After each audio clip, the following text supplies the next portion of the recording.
দু রকমের মিষ্টি এনেছিল, ওই রসমালাই। আমার যেহেতু ভালো নেই মুখটা, তো ও আমার জন্য ফুচকা মশলা, গোটা গরম মশলা, তেজপাতা দিয়ে এদিকে রাতের স্নান ধুতি করে, যেহেতু আজকে সোমবার, তো বাবার মাথায় গুড মর্নিং সবাইকে, চলে এসেছি আরও একটা নতুন ব্লগ নিয়ে।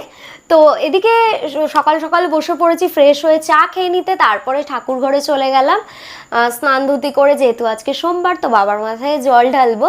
তো দুজন মিলে বাবার মাথায় জল ঢেলে চন্দন পরিয়ে ধূপ দেখানো কমপ্লিট হয়ে গেল। এদিকে আমি একটু ছাদে দেখিয়ে দিচ্ছিলাম যে একদিকে গাছের ওপর রোদ পড়েছে আর এদিকে আকাশে পুরো মেঘলা করে রয়েছে। তো নিচে এসে তারপরে লাঞ্চের প্রিপারেশনটা করে নিলাম, গরম মশলা, গোটা গরম মশলা, তেজপাতা দিয়ে এদিকে রাতের যে ডিনারটা রয়েছে ওটা সেরে নিচ্ছি আর কি। ছোলার ডাল করব, ও অনেকদিন ধরেই খাবে বলছিল আর কি। তো কারি পাতা, টমেটো, তারপর আদা বাটা আর কি দিয়ে ভালো করে গুঁড়ো মশলা দিয়ে ফোড়ন দিয়ে ওটাকে ভালো করে কষিয়ে ওর মধ্যে ছোলার ডালটা দিয়ে দিলাম, সেদ্ধ করে রেখেছিলাম, দিয়ে তারপরে আমার তো এদিকে ফুটিয়ে আর ঘি গরম মশলা দিয়ে রেডি হয়ে গেছিলো।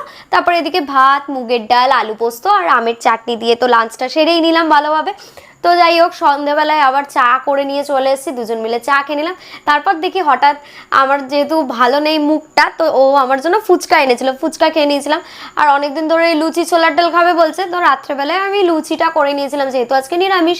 তো লুচি ছোলার ডাল করে নিয়েছিলাম, ও দু রকমের মিষ্টি এনেছিল, ওই রসমালাই, ওটা যেহেতু আমার ফেভারিট। তো এইভাবে ডিনারটা সেরে নিয়ে লাস্টে চকলেট দিয়ে এইভাবে দিনটা কভার করে নিলাম। টাটা।